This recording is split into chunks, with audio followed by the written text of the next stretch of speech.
Gandang araw po.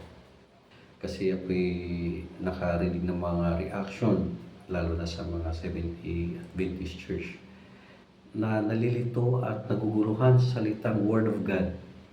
Kasi pag binasa natin sa 1 Timothy 15, nakalagay dito na ang simbahan ay haligi at saligan ng katotohanan, hindi ang Biblia.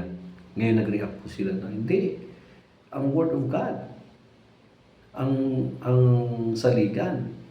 Sino ba ang Word of God na tinutukoy din ninyo? Yung bang Word of God na si Kristo o yung Word of God na Biblia? Pag tinutukoy yung Word of God na si Kristo, nauna talaga si Kristo, John chapter 1 verse 1. Pero kung Word of God ang tinutukoy mo na Biblia, nauna ang simbahan. Kasi sino ba nagsusulat dyan sa mga nakasulat sa Bible? Di ba ang mga tao tulad ni Juan, ni Marcos, ni Lucas, natural, sila nagsusulat, tao nagsulat. Ngayon, sino yung nag-compile at nag-gather sa mga sinulat nila para gawing libro, tinawag na Biblia? Ang simbahan. Ang simbahan na nag-canonize. Ngayon, sino nagtuturo dun sa sinusulat dun sa libro na tinatawag natin Biblia? Sino nagtuturo at nag-interpret? Natural, ang tao, ang simbahan.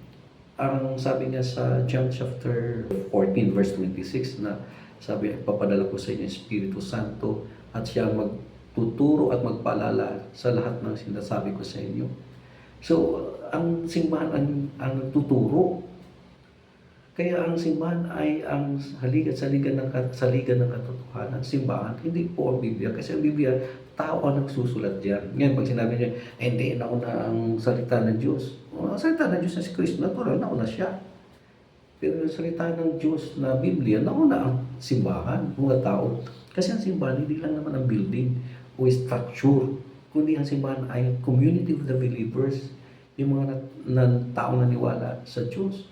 O yun yung ngayon, yung simbahan ng Iglesia, ay tinatawag namin na Catholic, sila yung nag-canonize dyan sila nag-compile ng libro na yan Kaya nga kayo may nabasa dyan na na nagagamit ng Biblia. Ang simbahan na una hindi ang Biblia.